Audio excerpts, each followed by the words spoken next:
Good afternoon, everybody. We are live on Facebook once again, coming to you from Alice Springs. Greg Rust and Chad Nailon with an update on Prologue Day for the Tats Fink Desert Race. Very shortly, we'll talk about what's happening in the cars, but I want to get, if I can, before we take you to, hopefully, Toby Price over the back there in the KTM squad.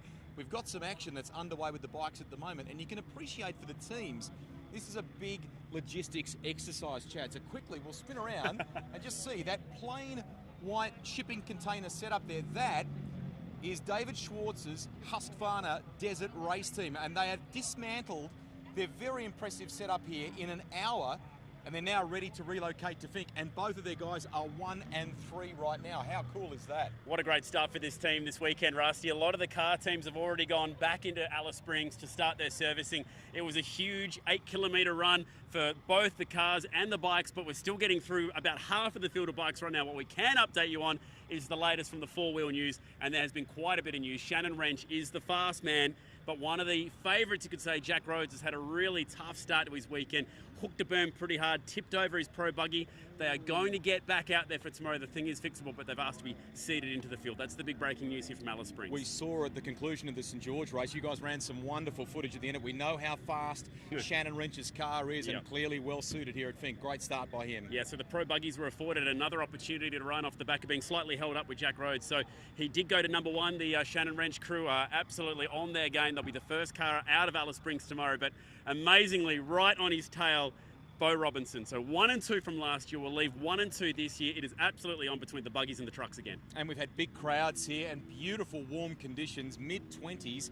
Glorious, but it is tough. Yeah. It is hot for the riders. Dust is a factor here, even for Prologue. I can tell you the update for the bikes is continuing. So as we go live here on Facebook, Ivan Long from Murray Bridge is the leader of the bikes division from Luke Hayes. And lots of people said before the event, we've got to keep an eye out for this Alice Springs youngster. Make sure you don't let him off your radar.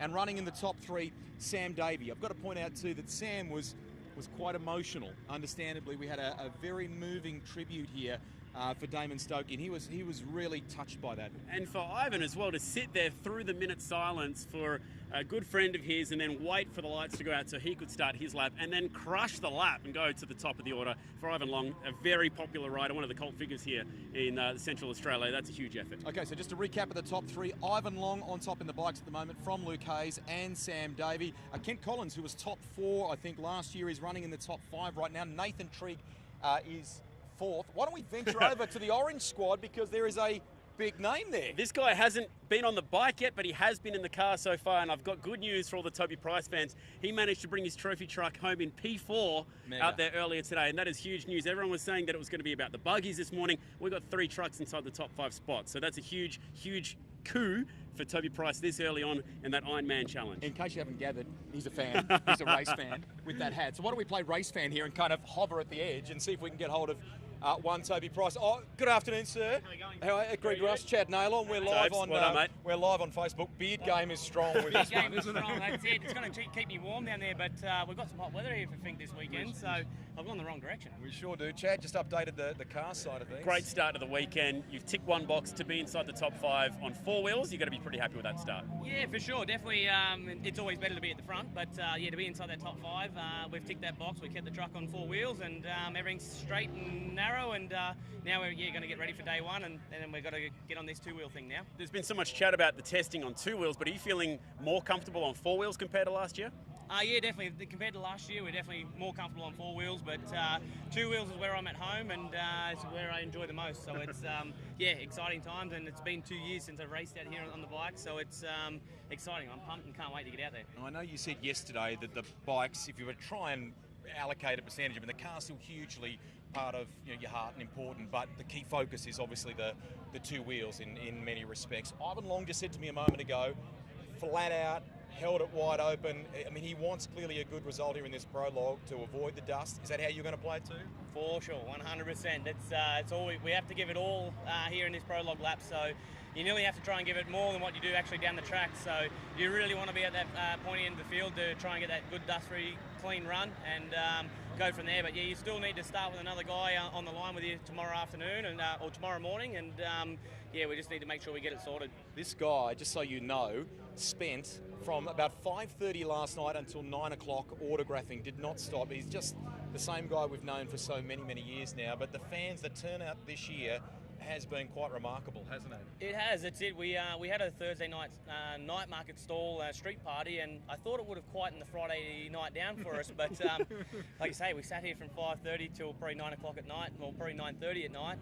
Barely got a chance to even eat some sandwiches or anything like that to get ready for the race. But it's great, the support from everyone out here, and where everyone travels from all around Australia to come watch the event. It's an amazing thing. So we're pumped, and we're now going to put on a good show for them. Hey, thanks for chatting to us. Appreciate it. Well done, Tubbs. Best of luck for Yeah, later yeah. today, mate. It's going to Go be get it, huge man. ride Well to see done. this guy. Well done. You mentioned the fans. I want to meet some of the fans right now because I've seen a few people getting scribbles on their hats right now. We're going to bomb a couple of kids right here. Kids, what's going on? I see someone signed your hat. Who signed the hat? Toby Price.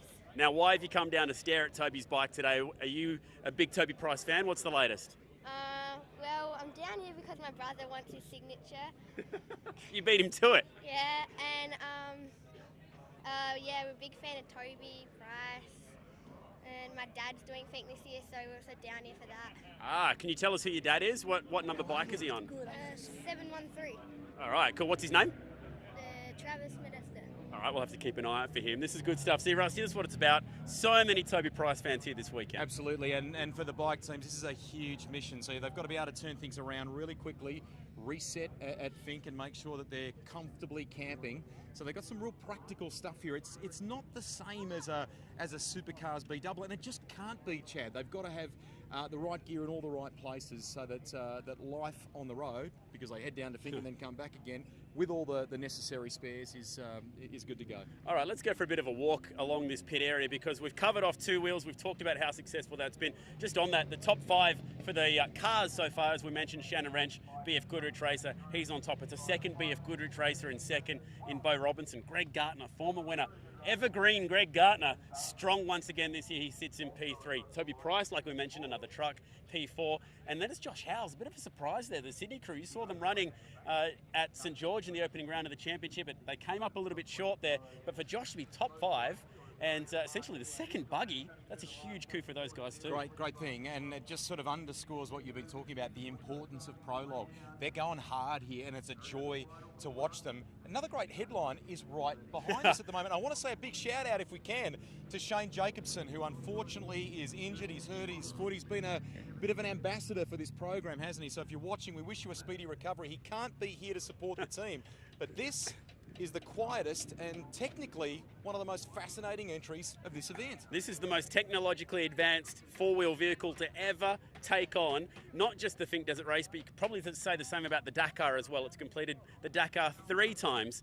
And this name is royalty in the international world of off-road racing. We've got Andrea Petterhansel, who's behind the steering wheel, and alongside her it's Emma Claire, her navigator. This car has been built in Spain. It's taken on the Dakar 3 times, and we're very excited to see it here. 100% eco-powered. Unbelievable. When it took off before, super quiet when it ran, and it was one of the last cars to run before we switched to the bike runs here on the Prologue. Before we dive in and grab the girls, a couple quick fast facts about this car. Like we mentioned, it has, in its second iteration, shed 1 ton of battery weight already. It still carries 900 kilos of battery weight, the equivalent of 15,800 AA batteries powering this car. It's completely wild. So if you need to duck into the servo to pick up some Duracells along the way, I think you'd be in trouble. But it's an amazing bit of kit. We absolutely love to see this thing here. It's all about proving that motorsport can be eco-friendly along the way. They've brought a huge support crew from internationally around the world, including some of the crew from Spain to be here this weekend. But we should see if we can sneak a quick chat with Andrea and Emma. Come around, here they are, having a chat to their support crew at the moment. Sorry to interrupt everyone, we're live on Facebook at the moment, so I'll dive in and say a big welcome to Central Australia to Andrea Petterhansel and Emma Claire, the two pilots and co-pilots as they're known in Europe. You've had a chance to look at the Prologue circuit. How did the eco-powered buggy go? Very well. The eco-powered buggy came through the dust. We just managed to do it in a good time, and so now we are waiting the result. And Emma, your job as navigator this weekend, it's not just about pointing where to go, it's also about managing that battery power. And I believe the plan is to get to Bunduma for a recharge, is that correct? Yes, it's completely correct. We need to cover 140 kilometers to join our service car and to recharge the battery to finish this race tomorrow. So of course my job is to take care of the battery consumption and to keep Andrea aware of that.